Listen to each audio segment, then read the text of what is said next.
Sa kasalukuyang panahon, masasabi natin na tila imposible ang pagkakaroon ng isang babaylan.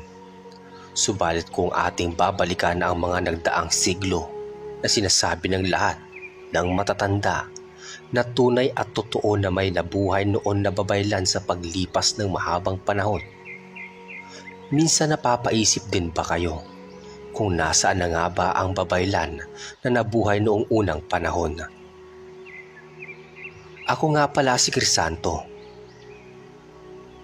Nasa dapit hapon na ang aking buhay at sa aking pag-iisa. Ang nakakapagpasaya lamang sa akin ay ang mga alaala ng aking kabataan. Noong bata pa lamang ako, madalas magkwento ang aking lolo noon sa amin ng mga kababata at kalaro ko. Ginagawa ni lolo yon sa gabi. Bago kami matulog, pagkatapos ay magtatakbuhan na kami pauwi. Dahil nakakatakot naman talaga at nakakakaba ang mga kwento ni Lolo Simeon. Isa sa paborito kong kwento ni Lolo na magpasa hanggang sa kasalukuyan ay gumugulo sa aking isipan ay ang tungkol sa isang babaylan na nagngangalang Amor Sala. Si Amor Sala ay isang bulag na babaylan na naninirahan at nangangalaga sa bundok na kung tawagin ay Bundok Pasil. Sinasabi na ang naturang bundok ay sagrado at kinakatakutan ng karamihan sapagkat ito raw ay may di pangkaraniwang atmosfera. Marami na raw nakapagkwento na kahit tirik na tirik ang araw kapag pumunta ka malapit sa Bundok Pasil, nananatiling madilim ang kapaligiran at animoy nasasakluban ito ng makapal at maitim na ulap. May pangyayari pa nga raw na may isang lalaki ang naglakas loob pumasok sa teritoryo ng Bundok Pasil dahil sa udyok ng mga kaibigan nito at dahil gusto rin na mapatunayan ng lalaki na matapang siya. Kahit padilim sa bundok ay tahasan itong pumasok. Habang naghihintay naman sa kanya ang kanyang kaibigan di kalayuan sa paanan ng bundok. Pagkalipas ng ilang sandali, laking pagtataka daw ng mga kaibigan nito dahil nakita nilang lumabas sa madilim na bundok ang kanilang kaibigan. Subalit, kakaiba ang kilos nito. Kakawag-kawag ang mga kamay na tila kinakapa ang dinadaanan nito dahil sa pag-aalala. Dahil sa pag-aalala, tumakbo ang mga kaibigan ng lalaki upang salubungin ito at sabay-sabay silang napahinto at napamaang nang makita ang dalawang mata ng kaibigan na pumasok sa bundok. Kapwa sarado na, nabulag ang kanilang kaibigan. Magmula noon ay lalong kinatakutan ng mga tao ang Bundok Pasil. Naging laman ng balita sa lahat ng bayan ang kwento ng nabulag na lalaki na may makapangyarihang babae daw siyang nakita nang pasukin niya ang bundok. At ang babae daw na iyon ay isang bulag. Sinasabi na lahat ng taong makakakita sa mga mata ng babae ay tulad nito, mabubulag din sapagkat ang mga mata daw nito ay may hatid na sumpa. Isang araw, nagulat ang mga tao nang marinig ang balita sa radyo. Nagbabala na magsipaghanda dahil may darating daw na tagtuyot sa kanilang bayan at mga karatig bayan. Hindi magkamayaw ang mga tao sa paghahanda, lalo na sa kung paano na ang kanilang pang-araw-araw na kakainin. Subalit marami ding hindi naniniwala sapagkat ng mga panahon na yon ay tag-ulan. Sunod-sunod na paghagupit na nga ng bagyo ang kanilang nararanasan. Makalipas ang ilang buwan at sumapit na nga ang tag-araw. Noong umpisa ay normal lang naman tulad ng mga nakaraang taon ang kanilang nararanasan. Subalit, ang dati ay 2 buwan lang na panahon ng tag-araw ay nasundan pa ng mga buwan na matindi ang sikat ng araw. Maraming magsasaka ang hindi nakatanim ng mga palay. dahil ang tubig ulan na kinakailangan ay hindi dumating. Ang init ay lumala hanggang ang mga pananim at halaman, maging ang mga kabundukan ay halos malanta na ang mga dahon. Matinding init na ang kanilang nararanasan. Maraming tao ang nagkasakit dala ng sobrang init at kakapusan sa tubig. Mapabata at matanda ay dinadapuan ng iba't ibang karamdaman, ganoon din ang mga sakit sa balat na hindi nila maipaliwanag. Isang pandemya ang tumatama sa mga kabayanan. Halos mapuno na lahat ng ospital, mapapublic man o pribado man. Matinding taggutom ang naranasan ng lahat. Halos nawalan na ng pag-asa ang lahat at maraming tao na ang nagkandamatay-matay, kaya ang maririnig sa bawat dako ng mga bayan ay panaghuy ng mga pamilyang namatayan. Isang katanghali ang tapat, maririnig ang mga nangihinang boses at panaghuy ng mga taong bayan. Lahat ay tumatagaktak na ang pawis sa matinding sikat ng araw. Halos magbitak-bitak na ang kanilang mga labi sa kakulangan ng tubig. Nagulat ang lahat at tumahimik ang paligid nang biglang dumilim ang paligid. Animoy kakaumpisa pa lang ng takip silim. Nasamyo nila ang malamig na hangin na nagmumula kung saan at nakaramdam ng kaginhawaan ang lahat. Iyakan at pasasalamat ang maririnig sa kanilang mga bibig at ilang sandali pa ang lumipas. Nagtakbuhan ang mga tao palabas ng kanilang mga bahay. Naramdaman nila ang mga patak ng ulan. Lahat ng nasa labas ay nakanganga. Sinasalo ng mga bibig nila ang bawat patak ng ulan at naibsan ang kanilang mga uhaw hanggang sa kalagitnaan ng kadiliman ng paligid ay may boses silang narinig. Ayon dito, bago sumapit ang bukang liwayway, magtungo ang mga tao sa paanan ng bundok at wag na wag gagawa ng ikakasira ng bundok dahil kung hindi, matinding kaparusahan ang kanilang makakamit. Ganoon ang wika ng boses babae. Malumanay ang boses ng babae, ngunit halata ang diin ng bawat katagang binibitawan nito. Umugong ang balita sa lahat ng sulok ng mga lugar na naapektado ng tagtuyot. Mabuhay ang babaylan na nangangalaga sa bundok pasil dahil siya ang may kagagawan ng pagdilim ng paligid, paglamig ng hangin upang tayo ay maginhawaan, at ang pag-ulan upang maibsan ang ating mga uhaw. Isang lalaki ang naglakas loob na kuhain ang kanyang malaking flashlight. Itinutok niya ang liwanag sa direksyon papuntang bundok pasila.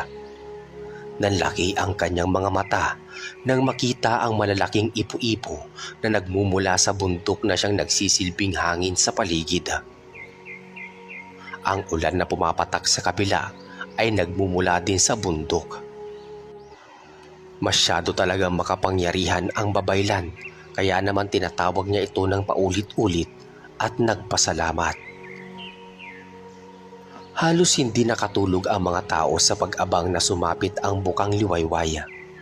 Pinag-uusapan nila kung bakit sila inimbitahan ng makapangyarihang babaylan sa paanan ng bundok. Kaya bago sumapit ang bukang liwayway, halos mapuno na ang paanan ng bundok sa dami ng mga tao at lahat ay nag-aabang sa paglabas ng babaylan. Hanggang sa kalagitnaan ng kanilang paghihintay ay biglang nahawi ang gitnang bahagi ng kakahuyan, ang madilim na parte ng bundok. Unti-unting naglabas ng itim na usok. Kasunod ay sandaling pagyanig ng lupa, pagkatapos ay ang nakakasilaw na liwanag na nagmumula sa loob ng kakahuyan.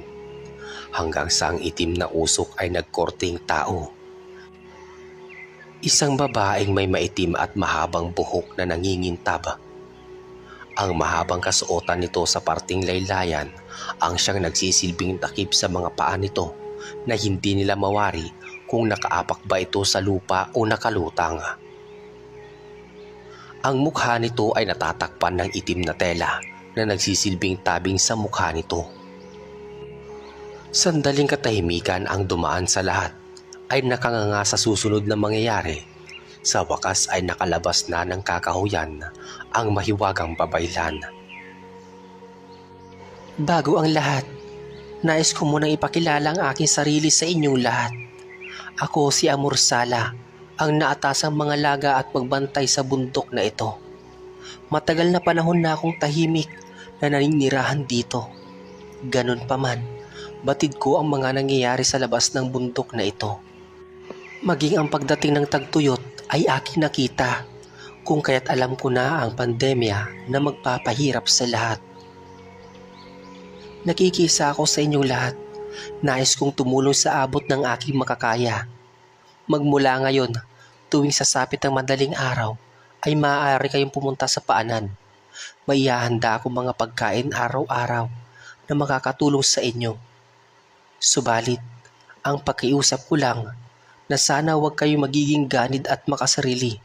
Kung ano lang sa tingin ninyo ay konsumuhin ninyo sa isang araw, ay yun lang din ang kuhain ninyo upang lahat ay makapag-uwi ng pagkain. Mahigpit ko ding ipinagbabawal ang pagpasok sa kakahuyan ng bundok nang wala akong pahintulot. Mahabang wika ng babaylan. Kahit anong pilit ng iba na masilayan lang ang mukha nito, ay wala ni isa sa kanila ang nagtagumpay. Tanging presensya lang ng katawan at boses lang nito ang kanilang nakikita at naririnig. Unti-unting naglaho ang babaylan sa kanilang paningin. Kasunod ay ang paglitaw sa harapan ng paanan ng bundok, ang napakaraming pagkain baging, mga saging at iba pa. May hati-hati na rin karne at isda dahil sa matinding gutom at pagnanais na makakuha ng pagkain. Dinumog ng mga tao ang pagkain. Huwag ninyong kakalimutan ang bili ng mahal na babaylan na kung ano lang ang kukonsumuhin ng mga anak natin sa isang buong maghapon ay yun lang ang maaari nating kuhain. Sigaw at paalala ng isang matandang lalaki. Kung kaya ang iba na nasa palagay niya ay sobra-sobra ang kinuha, ay napilitang ibalik ang mga ibang pagkain. Lumipas ang mga araw. Normal na sa mga tao ang iasa ang kanilang pagkain araw-araw sa babaylan. Napakalaking tulong sa lahat ang ginagawa ng babaylan. Isang madaling araw, pinilit ng matandang si Lolo Abner ang tumayo at dahan-dahang paglalakad papunta sa paanan ng bundok. Sumasama ang pakiramdam niya nang nagdaang gabi. Kung hindi naman siya pupunta sa paanan ng bundok, ay magugutom siya dahil mag-isa na lang siyang namumuhay at may ilang taon na ring namayapa ang kanyang asawa, kaya walang ibang kukuha ng pagkain niya. Maliwanag na nang siya ay makarating sa paanan ng bundok. Halos wala nang natira sa kanya. Kumbaga, may iilan pa kaya dahan-dahang dumampot si Lolo Abner. Inipon sa dala niyang supot, subalit may dumating na isang grupo na agad namang nakilala ng matanda, ang mga kababaryo niya. Ang mag-amang Nestor na kilala sa pagiging pasagulero. Napansin ni Lolo Abner na masama ang tingin ng mga ito sa kanya. Hoy, Tandag Abner, inubos mo na yata lahat ah. Paano naman kami? Mas mabuti pang ibigay mo na lang sa amin yung bit-bit mo. Sigaw ng ama ng mga ito na si Mang Nestor. Sinenyasan nito ang mga anak na kuhain ang dala ng matanda. Nakiusap si Lolo Abner na tirahan naman siya kahit kaunti, subalit tila walang narinig ang mag-aama. Sinumot lahat ng natira, kung kaya't naiyak na lang at walang nagawa si Lolo Abner. Umuwing walang dalang pagkain. Inisip niya kung paano siya makakakain sa maghapon na yun.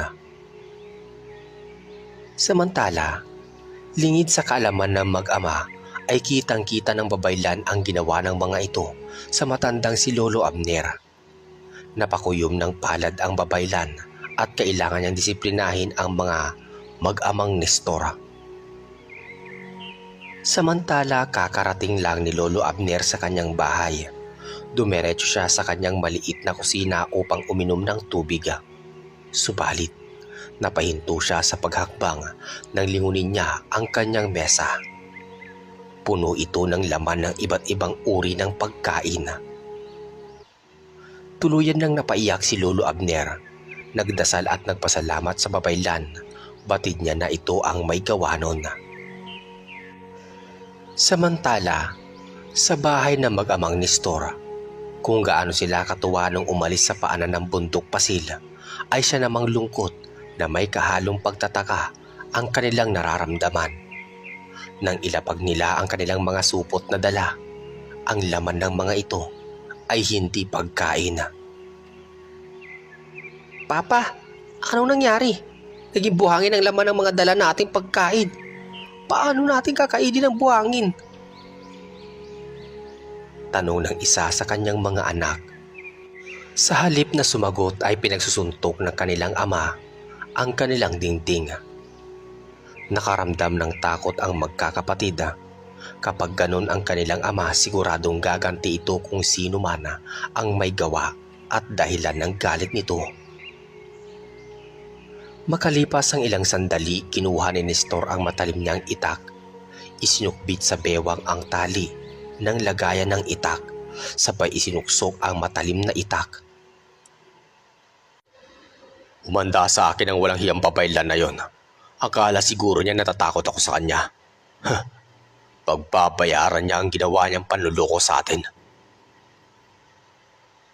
Galit na sigaw ni Mang Nestor. Magkahalong takot at kaba ang naramdaman ng magkakapatid.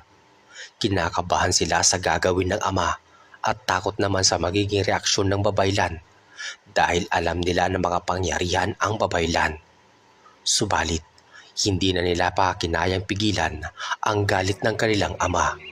Kaya nang lumabas ito ng bahay ay sumunod sila at hindi nila maaaring pabayaan ang kanilang ama. Maya-maya pa. Lumabas ka dyan sa lungga mo, mayabang na babaylan. Makikita mo ang panlililang na ginawa mo sa amin. Sigaw ni Nestor. Nasa paanan siya ng bundok at sa di kalayuan ay nakatayo naman ang kanyang 4 na anak. Nakailang ulit na ang pagtawag ni Nestor subalit wala pa rin ang presensya ng babaylan. Dahil sa bugso ng galit ay humakbang siya palapit sa kakahuyan at nanatiling nakauwang sa harapan ang kanyang itak. Sinubukan siyang pigilan ng kanyang mga takot na anak, ngunit tila walang narinig si Nestor. Alipin siya ng matinding puot. Mahigpit na pinagbabawal ang pagpasok sa loob ng kakahuyan ng babaylan. Baka mapahamak si Papa. Anong gagawin natin? Nahihintakotang tanong ng panganay sa magkakapatid na si Kinga. Wala ni isa man sa kanila ang naglakas loob na sumama sa kanilang ama. Nanatili silang nakatayo habang tinatanaw ang papalayo nilang ama. Nakita pa nila na lumingon ito sa kanilang 4 bago tuluyang pumasok sa kakahuyan. Samantala, sa loob ng kakahuyan ay binaybay ni Nestor ang madilim na landas patungo kung saan. Naglalakihang puno ang kanyang nakakapa at panay sigaw niya sa pangalan ng babaylan.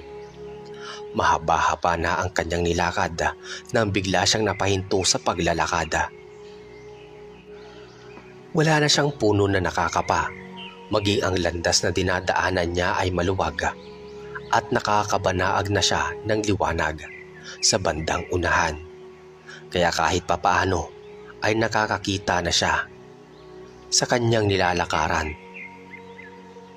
Nakaamoy si Nestor ng mabangong amoy ng bulaklak ng sampagita at iba pang bulaklak na nasa bukid lang na maaaring matagpuan. Hanggang sa ang liwanag na nababanaag niya ay naging nakakasilaw na. Biglang humangin ng malakas na nanuot sa kanyang kaibituran ng kanyang katawan. Nangaligkig sa ginaw si Nestor at nang ilibot niya ang kanyang paningin sa paligid ay laking gulat niya nang makita ang isang napakalaking bato sa gitna ng tila isang hardin na napaliligiran ng mga halaman na may iba't ibang makukulay na bulaklak. Ngunit ang mas nagpapagulat pa kay Nestor nang makita niya kung sino ang babae na nakaupo ng tuwid sa ibabaw ng bato. Ang babaylan.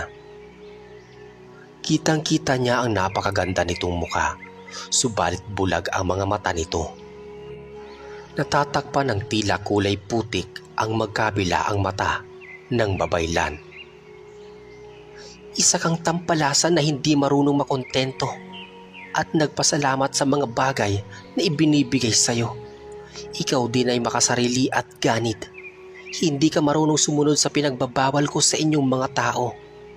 Ang omentrang papasok ng kakahuyan, kung kaya't nararapat ka lang na parusahan, at ang kaparusahan na yun ay panghabang buhay mong dadalhin. Galit na wika ng babaylan. Hindi na nagawa pang makapagsalita ni Nestor. Ang dati ay maliwanag na paligid na kanyang nakikita ay naging napakadilim na at wala siyang maaninag na kahit ano. At nang ibuka niya ang kanyang bibig para magsalita, walang boses na lumalabas sa kanyang bibig. Ang dati ay maton na lalaki ay nag-umpisa ng tumulo ang luha. Pinagsisisihan niya ng labis ang kanyang mga ginawa, ngunit huli na ang lahat. Sa pamamagitan ng kapangyarihan ng babaylan ay nakalabas ng kakahuyan si Nestor. Tignan ninyo si Papa, nakalabas na ng kakahuyan. Sigaw ni King. Subalit ang ngiti na nakaukit sa kanyang bibig ay napalitan ng pait dahil habang pinapanood nilang magkapatid ang kanilang ama na wala sa direksyon ang lakad at walang boses silang naririnig. Kahit nakikita naman nila na bumubuka ang bibig nito. Batid na nila na may malagim na nangyari sa kanilang ama. Halos pagbagsakan ng langit at lupa ang magkakapatid. Nag-iyakan na sinalubong ang kalunos-lunos na sinapit ng kanilang pinakamamahal na ama. At nang kanila itong hawakan, tanging luha lang ang nagawa nito para bang humihingi ng saklolo sa kanila. Inakay nila pauwi ang kanilang ama. Itinago nila sa lahat ng tao ang nangyari sa kanilang ama sa takot na kapag pinagsasabi nila ay sila naman ang parusahan ng babaylan. Hanggang sa dumating na ang unang buwan ng tag-ulan. Sa wakas ay tapos na ang tagtuyot, kaya naman gusto ng mga tao na makapag-ipon ng kanilang kakainin sa panahon ng tag-ulan. Sunod-sunod na bagyo naman ang tumama sa kanilang bayan. Tila sinusubok talaga sila ng pagkakataon, kaya naman sa kagustuhan nilang makapag-imbak ng pagkain ay nawala ng disiplina ang mga tao. Nakalimutan nila ang bili ng babaylan na huwag maging ganida. Kumuha lamang ng sapat na pagkain para sa buong araw. Samantala, naghakot ng sobra-sobrang pagkain ang mga tao. Nagpabalik-balik ang iba, kung kaya ang naging resulta ay hindi lahat nakakuha ng pagkain. Umaabot pa sa awayan ng mga tao at wala silang kamalay-malay na pinapanood sila ng babaylan habang nakaupo sa trono nito. Sa harapan nito ay isang malaking kulay itim na salamin. May lumalabas din ditong itim na usok at kitang-kita ng babaylan bawat detalye ng kaganapan sa paanan ng bundok. Kinabukasan ng madaling araw, di alintanan ng mga tao ang malakas na ulan at hangin. Nagtungo sila sa paanan ng bundok at may kanya-kanyang bitbit na sako para paglagyan ng mga pagkain, subalit nang makarating sila sa paanan ng bundok ay laking pagtataka nila, walang anumang pagkain silang nakita. Iba't ibang reaksyon ng mga mukha nila ang makikita. May nadismaya, may galit, Merong tila nangihinayang at merong ding kakitaan ng pagsisisi. Marahil ay naisip nila na nagalit ang babaylan sa mga inugali nila. Pagmula noon ay hindi na nagparamdam pa ang makapangyarihang babaylan. Marami pa rin ang nagbabakasakali na pumunta pa rin paminsan-minsan sa paanan ng bundok sa madaling araw. Subalit lahat sila ay nabigo. Lumipas ang mga araw. Paminsan-minsan ay napag-usapan pa rin ng mga taong bayan ang babaylan kahit dekada na ang nakakaraan. Ang iba sa kanila ay malaki pa rin ang paniniwala na nasa bundok lang ang babaylan base sa madilim na ulap na nakatakip sa buong kabundukan. Kung kaya nananatiling madilim ang nasabing bundok. Kwento pa ng lolo ko, isang araw may grupo ng mga sasakyan na dumating. Mga mamahaling sasakyan na ang sakay ay mayayamang negosyante. Ang iba sa kanila ay mapapanood nila sa telebisyon. Mga taong sikat na negosyante. Kumbaga, kaya naman pinagkakaguluhan sila ng mga tao. Lalo na nang magmudmud sila ng pera. Di magkamayaw ang mga tao. Wala silang kaalam-alam sa tunay na pakay ng mga ito sa kanilang bayan hanggang sa... Mga minamahal kong kababayan, masaya akong makita ang mainit na pagtanggap ninyo sa amin kahit nabaguhan ang aming mga mukha sa inyong paningin. Marahil ay nagtataka kayo kung bakit kami naparito at kung ano ang aming pakay. Hindi na kami magpapaligoy-ligoy pa. May nakapagsabi sa amin na isang taga rito. Hindi ko nalang papangalanan kung sino, na may kakaibang bundok daw na sakop ng inyong bayan. Handa kami magbayad ng malaking halaga sa inyo kapalit ng pananahimik ninyo dahil magtatayo kami ng minahan sa nasabing bundok. Wika ng gwapo at naka-Amerikanang matandang lalaki. Natahimik ang lahat nang marinig ang sinabi ng lalaki. Nagkatinginan sila at bakas sa mga mukha nila ang pangamba sa maaaring kahinatnan ng lahat kung sakali man na ipagkanulo nila ang bundok ng Pasila. Dumaan ang katahimikan hanggang isang tinig na nagmula sa likuran ng mga nag-uumpukang tao ang nagsalita. Mga kababayan, huwag sana ninyong ipagkanulo ang nilalang na tumulong sa ating lahat noong panahon ng tagtuyot at wala tayong makain. Magkaroon sana tayo ng pagtanaw ng utang na loob sa lahat ng nangangalaga at naninirahan sa bundok, sapagkat batid natin na wala pa tayong lahat sa mundong ito ay nandyan na siya, tahimik na naninirahan. Huwag tayong magpasilaw sa salapi ng mga dayuhan. Sigaw ng matandang lalaki na si Lolo Abnera. Hawak nito ang kanyang tungkod at mag-isang nagtatanggol sa bundok ng Pasila. Ilang sandali lang ay may mga kalalakihang lumapit kay Lolo Abnera. Pinusasan ito at isinakay sa isang kotse. Marami ang naawa sa matanda, ngunit mas pinili nilang manahimik sa takot na baka pati sila ay hulihin ng mga makapangyarihang tao. Bago umalis ang kalalakihan ay nag-iwan pa ito ng isang attache case na pera. Itinalaga ng mga ito ang bulag na si Nestor bilang pinuno at magbigay ng parte ng bawat bahay. Kaya naman, alam na ng lahat na si Nestor at mga anak nito ang nagbenta sa bundok ng pasil na tinitirhan ng babaylan. Sa panahong yun ay wala pa ring alam ang mga tao na bulag si Nestor. Palagi itong nakashade at kasakasama ang mga anak, kaya hindi nila alam na may personal na ngit-ngit at dahilan ito para ipagkanulo ang babaylan. Wala nang nagawa ang taong bayan nang magpadala ng mga minero at makabagong kagamitan ang mayayamang negosyante. Hindi na nila pinag-aksayahang bisitahin ang bundok ng Pasila. Panatag ang loob nila na walang sino man ang pwede pang humadlang sa gagawin nilang pagmimina. Ngunit lingid sa kaalaman ng lahat, Ang babaylan ang tunay na pakay nila dahil ikinuwento ni Nestor na kitang-kita ng dalawang mata niya ang babaylan nang minsang pasukin niya ang bundok, subalit hindi na sinabi pa ni Nestor na ito din ang dahilan kung bakit siya nabulag. Baka nagdalawang isip pa ang mga negosyante na bayaran ang bundok, ay lalo siyang walang mapala. Hanggang isang araw, magbubukang liwayway na ng umagang iyon, ay sama-samang nagtungo ang grupo ng mga minero, mga armadong kalalakihan na pinamumunuan ng mayayamang negosyante sa bundok Pasila.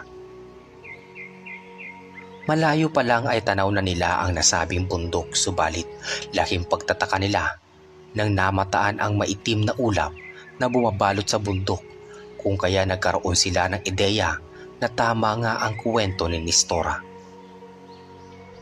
Magkahalong excitement at kaba ang kanilang nararamdaman ng mga oras na yon, hanggang sa marating na nila ang paanan ng bundok.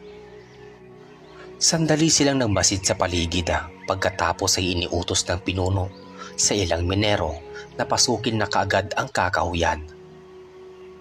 Agad namang kumilos ang 5 kalalakihan, bitbit ang mga gamit na pagmimina.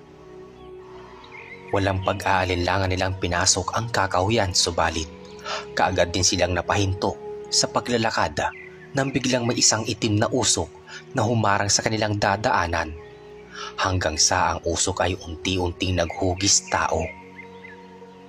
Nakarinig sila ng isang malamyos na tinig ng isang babae. "Mga tampalasan, ano ang ginagawa niyo rito? Binibigyan ko kayo ng pagkakataon upang lisanin ang bundok na ito, sapagkat ito ay sagradong lugar na hindi angkop sa mga tulad ninyong may maitim na balak. Kapalit ay kapirasong yaman. Kayo ng mga alipin ng mga mapagsamantalang mayayaman, hindi nyo alintana ang kahihinatnan ng bawat maling gawain na inaatas sa inyo. Huwag nyong sasayangin ang bawat segundo na ibinibigay ko sa inyo. Hala, sige, magsilabas na kayo. At huwag nang babalik pa." Wika ng babae. Dahil sa matinding takot, kumaripas ng takbo ang 5 kalalakihan palabas ng kakahuyan. Agad naman silang sinalubong ng may halong pagtataka ng kanilang mga kasamahan. Lumapit ang pinakapinuno at agad tinanong kung ano ang nangyari at bakit sila bumalik. Hindi halos makapagsalita ang 5 kalalakihan at sa pautal-utal na pagkukwento ay pailing-iling ang kanilang pinuno. Animoy hindi naniniwala sa kanilang salaysaya. Upang makasigurado ay kaagad na inutusan ng kanilang pinuno ang iba pang minero na pasukin ang kakahuyan. Tila naman nahimasmasan ang mga naunang minero na pumasok sa kakahuyan at pinagsabihan ng iba pang kasamahan na wag nang tumuloy dahil masyadong mapanganib, at tinignan lang sila ng masama ng kanilang pinuno na may halong pagbabanta. Kaya mas pinili na nilang manahimik. Ilang sandali pa lang ang nakakaraan simula nang pumasok ang kanilang mga kasamahan sa kakahuyan, ay nakarinig sila ng hiyawan na nagmumula sa kung saan. Maya-maya pa ay naramdaman nilang ang mahinang pagyanig ng lupa, kasabay ng paglabas ng iba pang kalalakihan. Sunod-sunod na daguntong ang kanilang narinig. Nagkatinginan sila ng may halong pagtataka at takot, hanggang sa nakaramdam sila ng mahinang pagpatak ng ulan na nagmumula sa kalagitnaan, at kasunod ay kulog at kidlat na naging dahilan upang magpasya ang karamihan sa kanila na umurong na sa kanilang pinag-uusapan. Matinding galit ang bumalatay sa mukha ng kanilang pinuno at mayamang negosyante. Hindi nakapagpigil ang isa nilang amo at galit na nagsalita. "Mga duwag kayo, mas inuna pa ninyo ang kaduwagan kaysa magandang buhay na naghihintay sa inyong pamilya. Baka nakakalimutan ninyo na nabili na namin sa taong bayan ang bundok Pasil, kung kaya't may karapatan na kami na gawin ang aming nais, sapagkat kami na ang bagong nagmamay-ari nito." Bumuhos ang malakas na ulan, kasunod ay ang nangangalit na kidlat na lalong nagpasidhi sa nararamdamang takot ng Menero. Sinenyasan ng pinuno ng grupo ang mga kasamahan nilang armado na may matataas na uri ng baril na sapilitang pasukin at alamin kung ano nga ba ang kinatatakutan ng bumalik nilang kasamahan. Kaagad namang tumalima ang mga armadong tauhan. Di alintana ang malakas na ulan at nagmamadali nilang pinasok ang kakahuyan. Hanggang sa sunod-sunod na putok ng barila ang kanilang narinig sa labas. Napuno ng pag-aalala ang mga nasa labas ng kakahuyan. Ilang sandali lang ang lumipas ay wala na silang narinig na putok at lalo namang natakot ang mga naunang Menero. Unti-unting tumaas ang tubig sa paanan ng bundok kaya napilitan silang lisanin ang lugar, subalit di pa man sila nakakalayo ay may mga katawan silang nakita. Nakabulagta sa unahan at nang sila ay makalapit, nakilala nila ang mga ito. Ito ang mga huling pumasok sa kakahuyan. Tadtad ng tama ng bala ang bawat isa at kung iyong pagmamasdan, parang sila mismo ang nagbarilan sa isa't isa habang nagkakaharap. Laking pagtataka ng grupo nang dumating sila sa bayan. Walang bakas ng patak ng ulan ang nakita nila.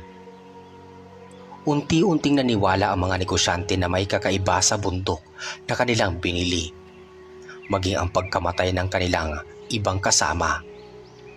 Nakapagtataka, paano nangyaring sila mismo ay nagbarilan. Pinagtitignan sila ng mga tao sa bayan. Ang iba ay masaya ang aura dahil karamihan sa taong bayan ay tutol sa pagbenta ng bundok pasila. Wala na lang nagawa ang mga ito dala ng takot, habang ang iba naman ay nag-iisip kung bakit madaling bumalik ang grupo. Lalo pang lumakas ang bulungan nang makita ng lahat ang mga bangkay na pinagtutulungang isakay sa kanilang mga sasakyan.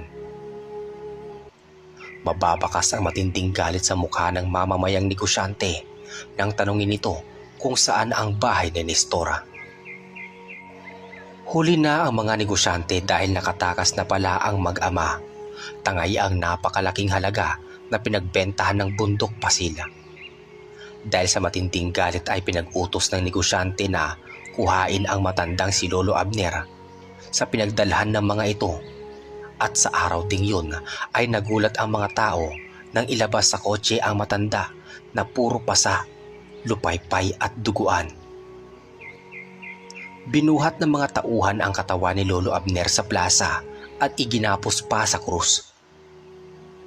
Sa gitna ng pinaliligiran ng mga armadong tauhan ng negosyante. Maraming tao ang nag-iyakan sa kaawa-awang sinapit ng matanda.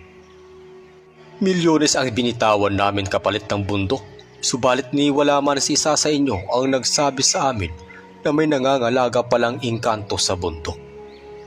Tumakas na rin ang ganid ninyong kababayan, dala ang aming salapi, kaya bilang ganti, araw-araw isa sa inyo ang aming kikitilan ng buhay.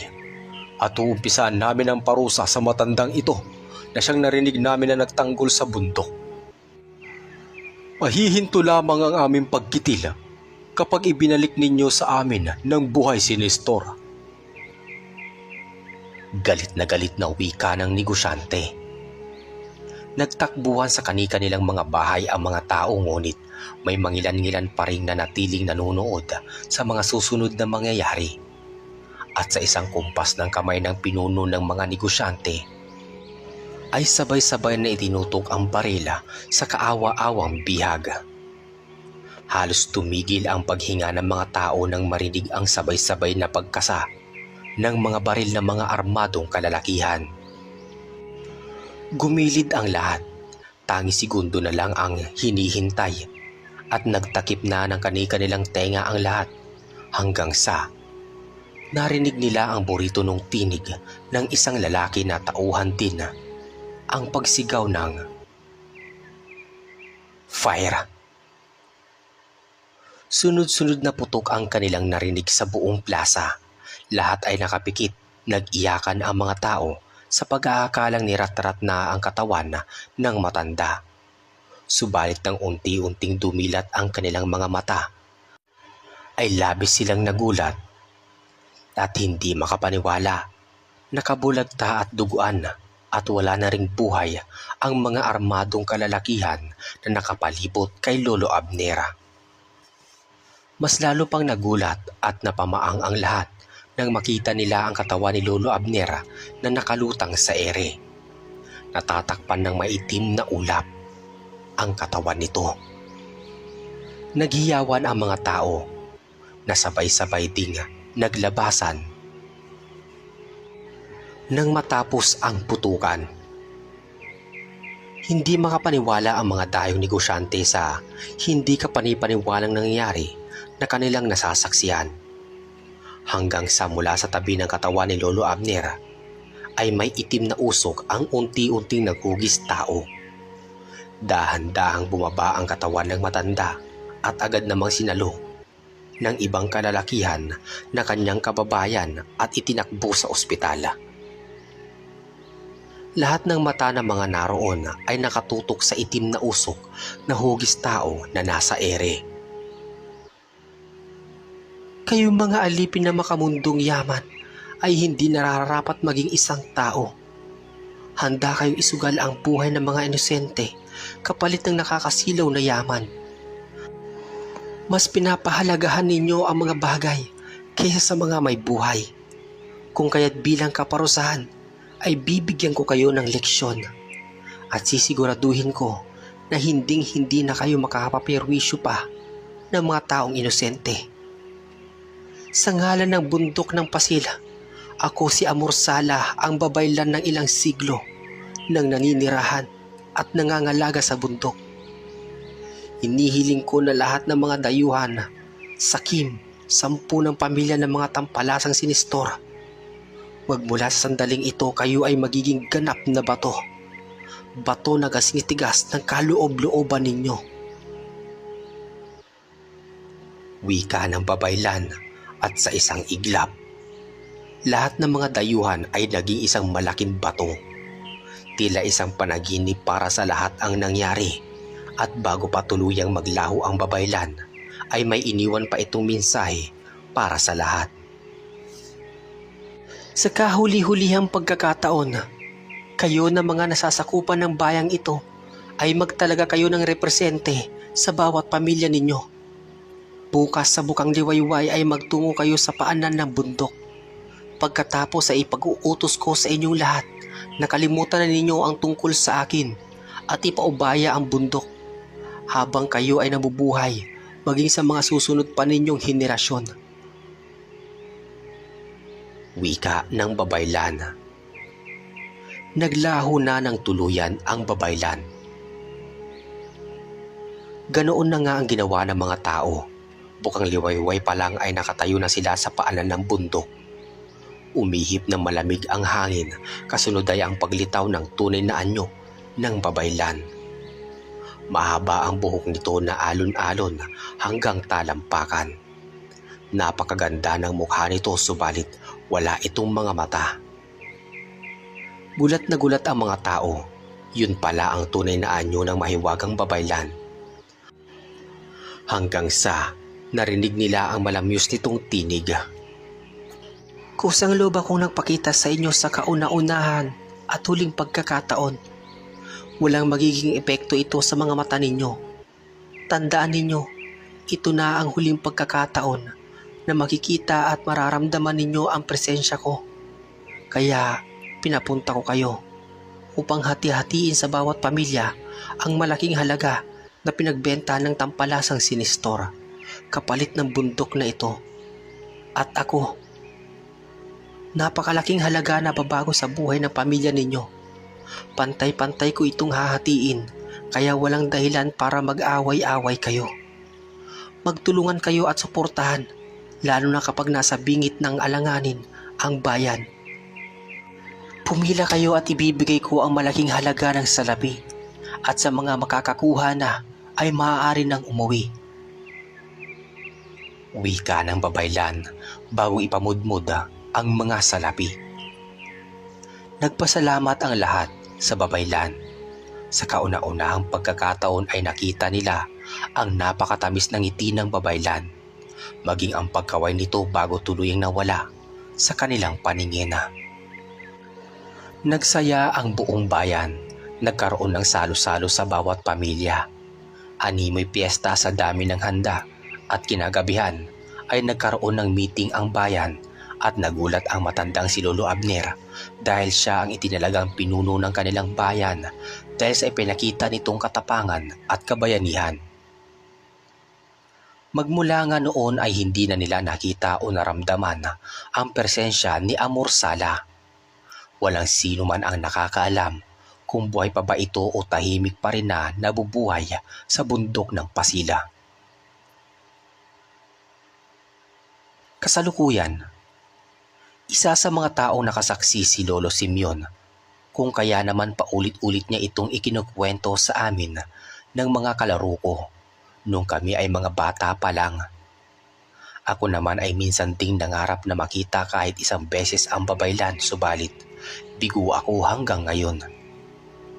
Subalit di pa rin ako nawawalan ng pag-asa dahil walang sino man ang nakakaalam ng mga nangyari pa sa hinaharap.